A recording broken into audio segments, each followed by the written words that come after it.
저희 집사람이 계속 알고 있기로 제가 집사람의 첫사랑이라고 알고 있는데요. 여기서 밝히지만 첫사랑 아닙니다. 한 8번째일걸요, 순번으로. 8번째로 알고 있는데, 8번째쯤 될 것 같아요. 제 기억으로는요. 근데 집사람은 제가 첫사랑으로 알고 있는데, 아닙니다. 제가 짝사랑 엄청 했었습니다. 짝사랑을. 심하게 짝사랑 아리를 했던 때가 지금으로부터 25년 전. 제가 첫 그 사역을 할 때 전도사로 이제 교육전도사로 부름을 받고 교회에 이렇게 가게 되었는데, 거기서 함께 사역을 했던 여자 전도사님을 엄청 짝사랑했습니다. 제가 차분한 성품에 얼굴도 어떻게 그렇게 고운지, 그리고요 화장품 냄새가 그렇게 고급졌어요. 지금도 그 화장품 냄새가, 우리 집사람 들으면 안 되는데 피부도 엄청 배곡 같았고요. 그래서 제가 상사병에 걸리고 말았습니다. 사역은 안 하고 저 전사님, 여자 전사님 한 번도 얼굴 그 보는 재미에 주일날이 얼마나 설레었는지 몰랐습니다. 약 한 1년을 지켜보면서 저 여자라면 소위 말하는 사목감이다. 저 여자랑 결혼을 해야겠다 생각을 하고는요, 수많은 짝사랑들을 다 물리치고 그 자매만을 놓고 하나님께 작정 기도하기로 결정을 했습니다. 그리고는요, 한 달 동안 하나님 앞에 열심히 새벽마다 그 안 나가던 새벽 기도를 나가면서 새벽마다 하나님께 부르짖었습니다. 하나님, 저 자매, 아무개 자매 제 짝으로 주십시오라고 정말 진심으로 간절히 기도했었습니다. 그러면서 하나님께 드린 기도가 있습니다. 하나님, 저 자매랑 기도하면요 하나님 사역에 굉장히 도움이 될 것 같습니다. 제가 정말 이거 가기 싫은 이 길을 저 자매랑 함께하면 기쁨으로 갈 수 있습니다. 그러니 저 자매를 주십시오. 안 그러면 나 이 길 안 갑니다. 이렇게까지 막 하나님께 협박 아닌 협박을 한 달 넘게 꼬박 기도를 했죠. 그런데요, 그렇게 간절히 기도하던 어느 날이었어요. 어느 날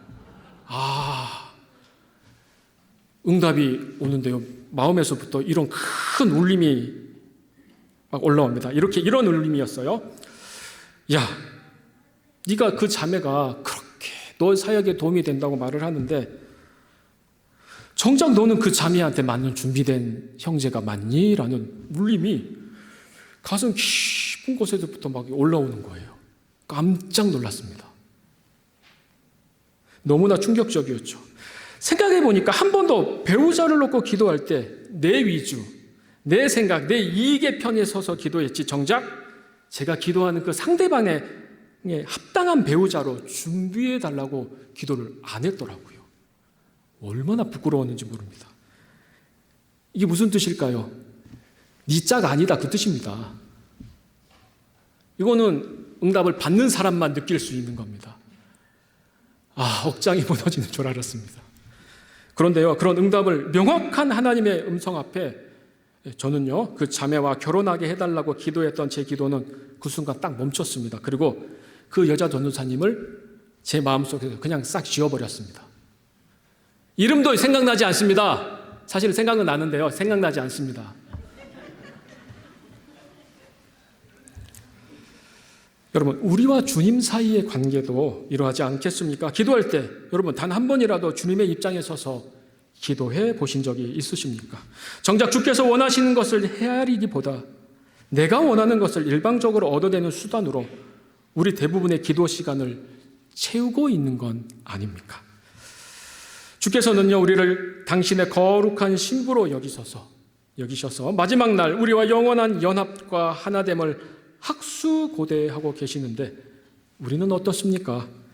주의 거룩한 신부로 준비되는 것은 아예 관심조차 없고요, 주님의 권세와 전능하심을 어떻게든지 이용해서 이 땅에서 떵떵거리며 사는 것에만 온통, 사실은 우리의 마음이 온통 빼앗겨 있는 것이 사실 아닙니까?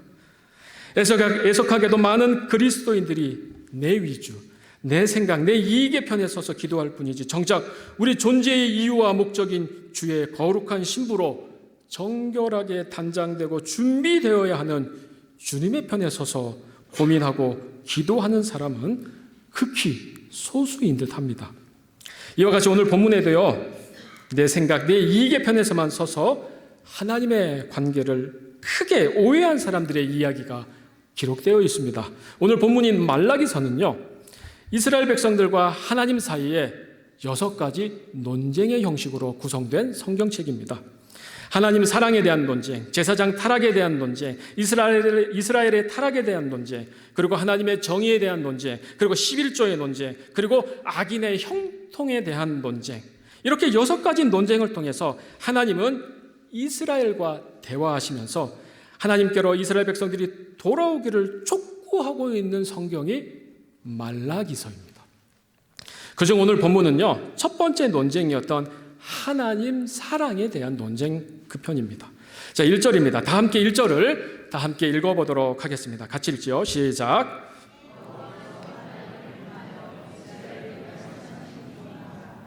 먼저 본문은요, 여호와께서 말씀하신 경고라라는 말로 시작됩니다.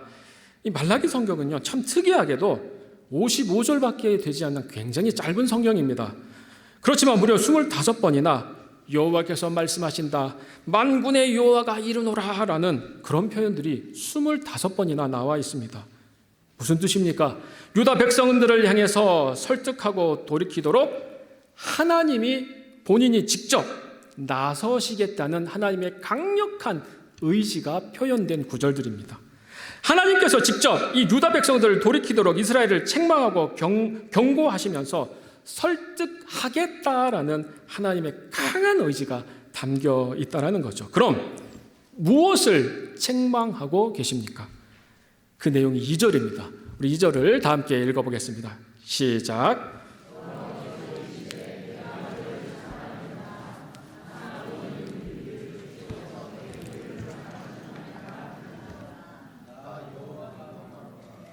네, 그렇죠. 상반절까지. 네. 유다 백성들이 하나님께 불평했던 것 같습니다. 뭐라고요? 도대체 하나님, 우리를 사랑하긴 하셨습니까? 라고 유다 백성들이 불평했습니다. 그러면서 그 말투에는 하나님을 오히려 조롱하는 그런 어투가 담겨 있죠. 유다 백성들이 왜 하나님의 사랑을 이렇게 의심하며 조롱하기에 이르렀을까요? 유다 백성들은요, 말라기가 활동하던 시대로부터 약 80년 전이죠. 이 부푼 꿈을 안고 바벨론으로부터 포로로 이스라엘로 귀환해서 돌아왔습니다. 그리고요, 그 이후에 학개와 스가랴의 설교에 감동을 받아서요, 그동안 무너진 그 솔로몬 성전을 재건하는 일을 하게 됩니다. 포로로 귀환하여 어렵게 지은 성전이었기 때문에요, 바벨론이 무너뜨린 이 솔로몬 성전의 영광에 비교할 수는 없었지만 장차 이전보다 더 큰 은혜로 임하리라라는 그 하나님의 예언 때문에 감동을 받아서 나름 열심히 최선을 다해 지은 성전이었습니다. 그런데 웬걸요, 수십 년이 지나도 더 큰 영광으로 임하리라던 예언은 온데간데 없고요, 오히려 호시탐탐 이스라엘을 노리는 주변국들의 침략으로 인해 하루하루의 생활은 계속해서 고달팠습니다. 고통의 연속이었습니다. 게다가 기근과 흉작도 시작되었고요. 그러다 보니 귀환한 유대인들의 하나님을 향한 소망과 기대는 점점 더 희미해지기 시작합니다.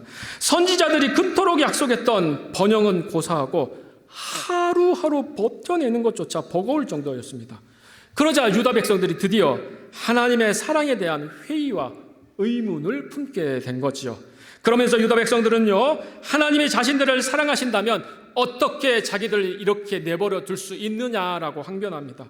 어렵게 포로 귀환 후 정말 죽을 힘을 다해 성전까지 지어줬는데 하나님이 우리에게 해준 것이 도대체 무엇이냐? 불평하고 있는 거죠.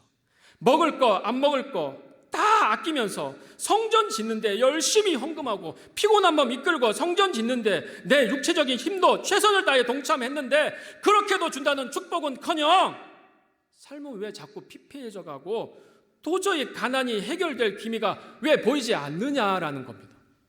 무려 80년 동안요. 그렇게 하나님 사랑에 대한 회의와 의문은 불평과 원망으로 점점 더 커져서요, 나중에는 미련하게 하나님의 명령을 지키는 것보다는 차라리 현실에 맞게 이방인들과 결탁해서 경제적인 이익을 추구하며 사는 게 차라리 더 선하고 지혜로운 거 아니냐라는 말을 입에 달기까지, 그렇게까지 이르게 되었습니다. 자기들은 없는 돈, 빚을 내서라도 성전 짓는 데 갖다 바쳤고 시간과 노력을 들여서 성전 짓는 일에 나름 최선을 다하는 등 할 만큼 했는데 눈에 보이는 결과는, 복은 하나도 없더라는 겁니다. 그러면서 얘기합니다. 주님께서 우리를 사랑하긴 했습니까? 섭섭해하며 반발하고 있는 거죠. 그래서 본문 2절에서 백성들이 주께서 어떻게 우리를 사랑하셨나이까? 라고 반발하였던 반발의 내용이 바로 이 내용입니다. 왜 이런 일들이 일어났을까요? 하나님의 약속과 말씀을 잘못 해석하고 잘못된 기대를 하고 있었기 때문입니다. 하나님이 약속하셨던 더 큰 영광은 사실은 번영이 아니라 이스라엘의 회복입니다. 더 명확하게 말하면 잃어버린 예배의 회복입니다. 유다 백성들은 학개를 비롯한 선지자들이 말한 더 큰 영광을 예배의 회복이 아닌 경제적, 정치적 회복이라고 잘못 오해하며 기대하였기 때문이죠. 그래서 정치적, 경제적 번영과 정치적 안정이 하나님이 자신들을 사랑하는 증거라고 잘못 오해하였던 거죠. 마찬가지 아닌가요? 주님이 쫄딱 망하게 하면 주님이 나에게 뭔가를 알려주시려고 하신가 보네라고 하는 게 아니라 주님이 나를 버린 것 아닌가? 우리도 그런 생각을 하잖아요. 마찬가지입니다. 우리 또한 이런 신앙적인 회의가 들 때, 이해할 수 없는 상황이 우리 앞에 펼쳐졌을 때 하나님이 내 기도를 정말 듣고 있기는 하신 건가? 하나님은 정말로 나를 사랑하긴 하신 건가? 기도를 듣고 나를 사랑하신다면 어떻게 나에게 이런 일들이 일어날 수 있는가 하는 신앙적인 회의가 여러분 들 때가 있지 않습니까? 그러면서 이런 하나님을 계속 믿어야 하는가? 아니면 다른 방법을 찾아야 할 것이 아닌가? 이상하다. 왜 이럴까? 이럴 때가 있습니다. 이런 신앙적인 회의가 생길 때 우리는 어찌 해야 합니까? 바른 신앙인이라면 내가 하나님의 말씀을 잘못 이해했는가? 신앙이 내가 생각했던 기대나 소원의 문제가 아닌 뭔가 더 깊은 차원의 영적인 세계가 있는가라고 고민하면서 한 걸음 성숙한 신앙으로 발전해야 올바른 신앙이지요. 그런데 말라기 시대의 사람들은 그렇지 않았습니다. 오히려 그런 신앙적 회의가 생길 때 신앙은 형식적으로 남겨두고 쉬운 길, 편한 길, 빠르게 해결할 수 있는 길, 크고 넓어 사람들이 많이 찾는 길을 선택하고 말았습니다. 하나님을 향한 경외하는 마음은 멀리 다른 곳으로 가 있고 예배와 제사는 진리와 기쁨이 빠진 타성에 젖은 그렇고 그런 예배만 형식적으로 드렸을 뿐이었습니다.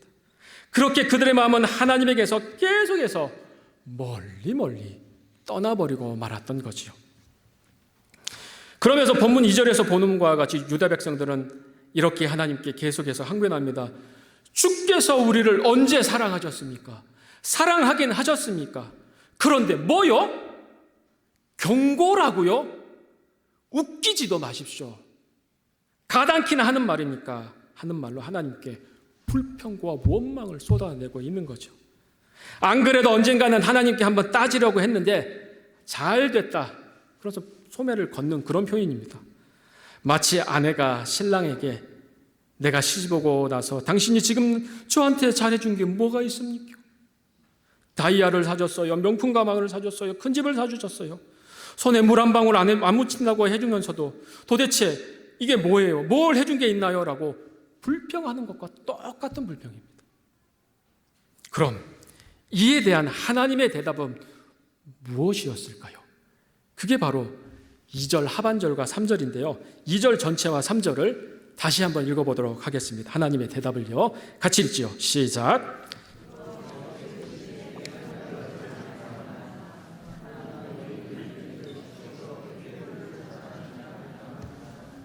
나 여호와가 말하노라. 에서는 야곱의 형이 아니냐. 그러나 내가 야곱을 사랑하였고 에서는 미워하였으며 그의 산들을 황폐하게 하였고 그의 산업을 광야의 이리들에게 넘겼느니라. 무슨 말입니까? 야곱과 에서의 비유를 통해서 하나님이 대답하십니다. 에서가 비록 야곱의 형이지만 하나님께서는 야곱을 사랑했다, 그 말입니다. 그러면서 에서는 미워했다 말씀하셨습니다. 다시 말하면 하나님께 사랑받을, 선택받을 아무 자격이 없는 야곱을 아무 이유도 없이 하나님께서 그저 택하시고 사랑해 주셨다, 그렇게 말씀하고 있는 거죠. 그런 것처럼 너희 유다 백성들을 그렇게 일방적으로 이유 없이 사랑해 주었지 않았느냐라고 대답하고 있는 겁니다. 말하자면 지금 너희가 생각하는 사랑과 내가 생각하는 사랑이 너무나 다르다, 그 말입니다. 하나님이 이스라엘을 사랑하는 것은 철없는 아내가 남편이 자신에게 아무것도 안 해줬다고 불평하는 것처럼 그렇게 물질적으로 따질 수 있는 그런 사랑이 아니다라는 그런 뜻입니다. 사랑할 구석이 없는데도 불구하고 이유를 묻지도 따지지도 않고 조건이나 환경을 초월하여 이스라엘을 사랑해 주셨다라는 거지요. 심지어 먼 훗날 사랑하는 독생자 예수도 내어줄 만큼, 당신의 모든 것을 내어줄 만큼 조건 없는 일방적인 사랑을 나는 너희 유다 백성들에게 베풀었다라는 겁니다.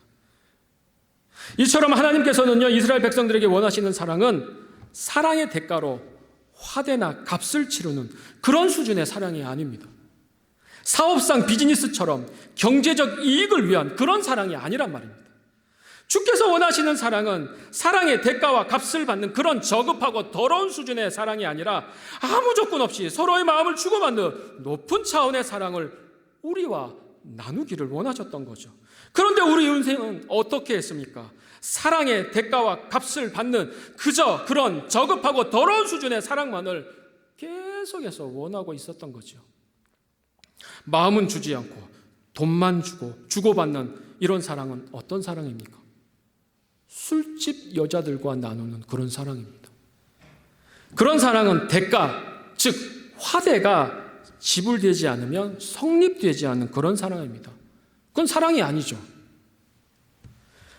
그러나 도무지 사랑할 이유도 없고 자격도 없는 사람에게 자신의 마음을 전부 주는 그런 사랑은 어떤 사랑입니까? 아가페적인 사랑이지요. 하나님이 유다 백성들에게 주시고자 하는 사랑은 바로 이런 조건이나 환경을 초월한 일방적인 사랑인데, 백성들은 자꾸만 술집 여자들과 나누는, 즉 대가를 주고받는 사랑을 요구하면서 하나님의 진짜 사랑을 의심하고 있었던 겁니다. 하나님께서 언제 저희한테 뭐 해준 거 있습니까? 잘해준 거 있습니까? 잘해준 거 있어야 마음을 주든지 말든지 할 것 아니냐고 본물 터지듯이 불평만 쏟아내고 있을 뿐입니다. 여러분, 얼마 전 전남 광주에서요, 생후 6개월 된 아기를 창문으로 밖으로 던져서 살해한 20대 엄마가 경찰에 구속된 사건이 있었습니다.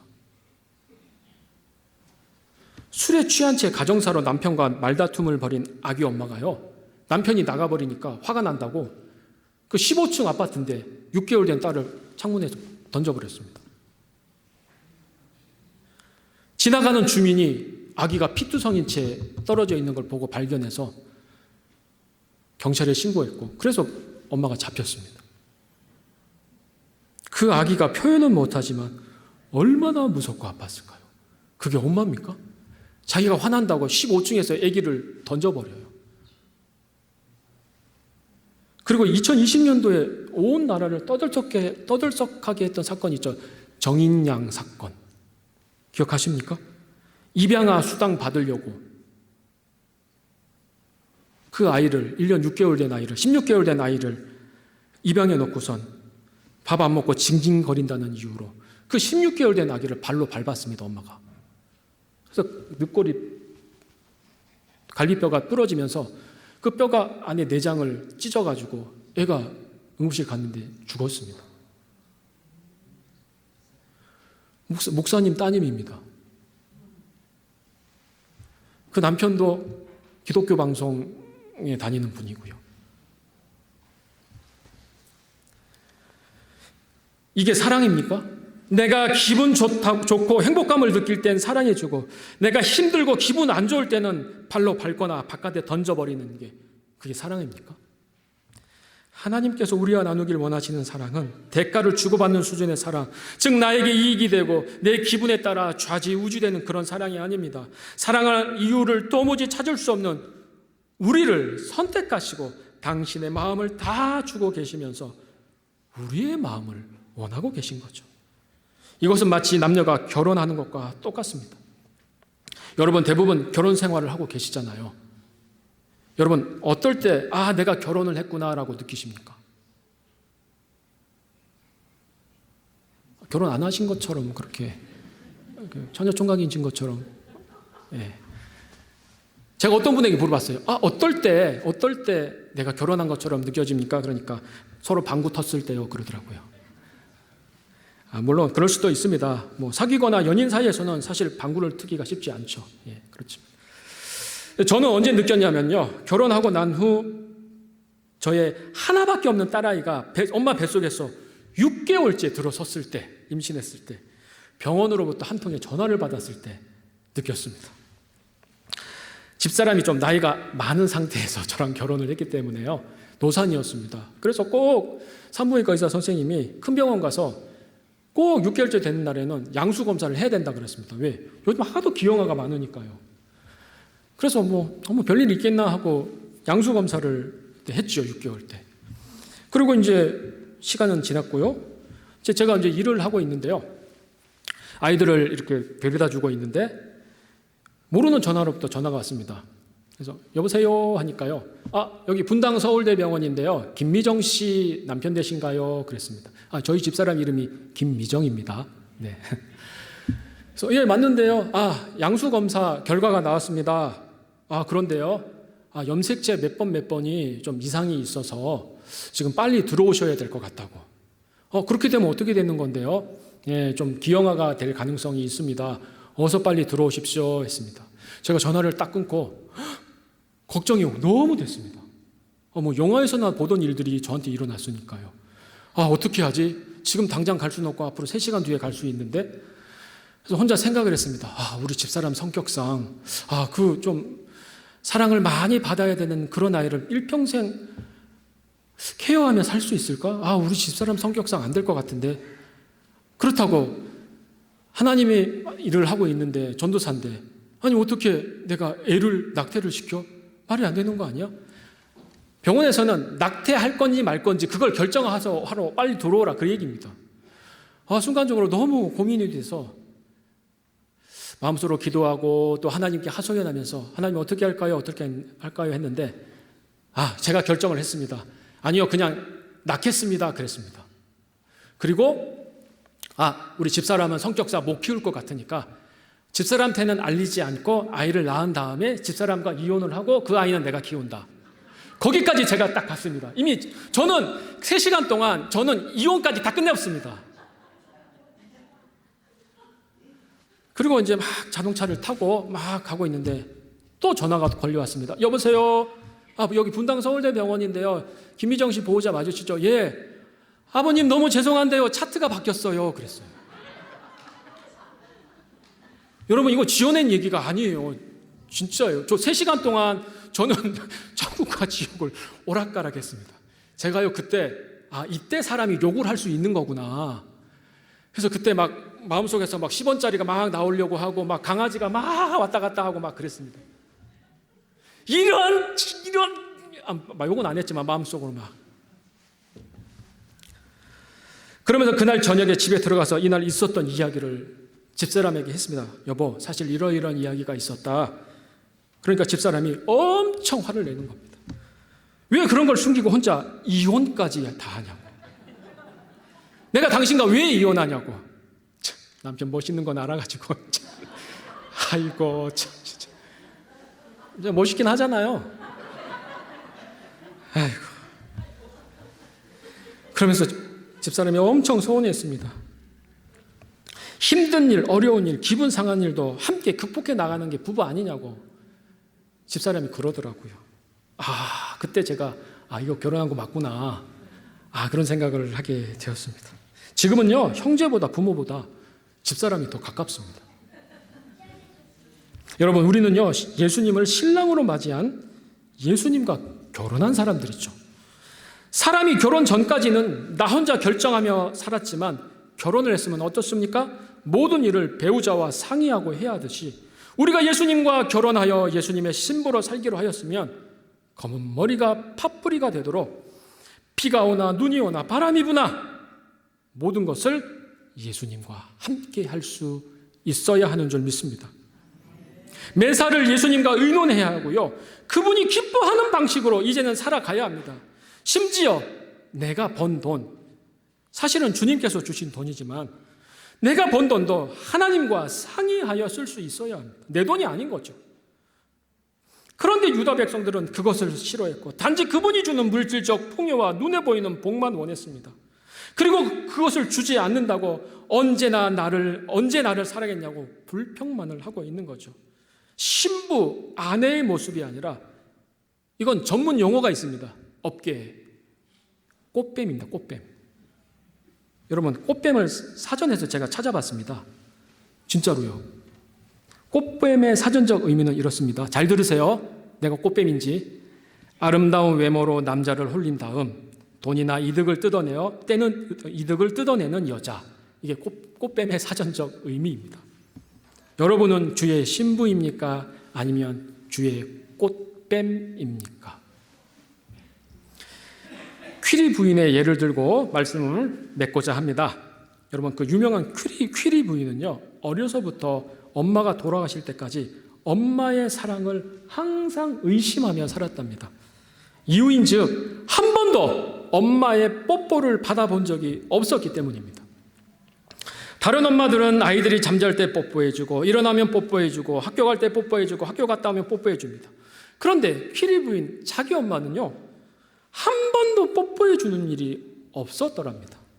그래서 어린 마음에 엄마는 친엄마가 아닌 게 틀림없어. 친엄마라면 어떻게 이럴 수 있지? 생각하면서 날은 고민하고 슬퍼하며 자랐답니다. 그러던 어느 날 엄마가 갑자기 세상을 떠나게 됩니다. 엄마가 평생 결핵을 앓으셨고 그 결핵 때문에 돌아가셨다는 것을 그때서야 알게 된 거죠. 그리고 엄마는 당신이 결핵을 앓고 있어서 일부러 사랑하는 딸에게 뽀뽀를 해주지 않았다는 것을 그때 비로소 깨닫게 됩니다. 사랑하는 딸에게 얼마나 뽀뽀를 하고 싶었을까요? 그러나 딸이 결핵에 감염될까 봐 뽀뽀를 하지 못했던 것이죠. 결국 엄마는 사랑하지 않아서 뽀뽀를 하는 것이 아니고 사랑했기 때문에 뽀뽀를 하지 않았던 겁니다. 이런 어린 퀴리 부인이 이 엄마의 사랑을 모른 채 의심했던 겁니다. 하나님은 우리에게 엄청난 부귀영화를 주지 않기 때문에 하나님이 우리를 사랑하지 않으신다고 하나님의 사랑을 아직도 의심하며 살고 있으십니까? 우리에게 아직도 물질적 풍요가 주어지지 않는 이유는 우리로 하여금 대가를 지불하며 사랑을 나누는 그런 더럽고 비천한 인생으로 대우하지 않고요, 거룩하고 존귀한 하나님의 신부로 대우해 주신 것임을 믿으시길 축원합니다. 사랑하는 여러분, 저는 꽃뱀이 아니라 예수님의 거룩한 신부로 살 겁니다. 내가 필요한 것이 아직 주어지지 않는다고 하나님의 사랑을 의심하며 주의 거룩한 신부로 사는 삶을 포기하거나 결단코 중단하지 않을 겁니다. 오히려 더욱 하나님의 사랑을 확신하고 마음을 다해 하나님을 바라볼 것이고요, 검은 머리 팥불이 되도록 하나님이 원하시는 예배의 자리에서 제 마음을 드리고자 최선을 다할 겁니다. 그럼 여러분은 어찌하시겠습니까? 여러분들도 저와 함께 대가가 없다 할지라도 주의 거룩한 신부로서의 삶을 결코 포기하지 않기로 다짐하시겠습니까? 검은 머리 팥불이 되도록 비가 오나 눈이 오나 예수님의 거룩한 신부로 살기로 다짐하시겠습니까? 기도하겠습니다. 주님, 이제는 하나님과 나누는 사랑을 대가를 주고받는 수준의 저급한 사랑으로 만들지 않게 하옵소서.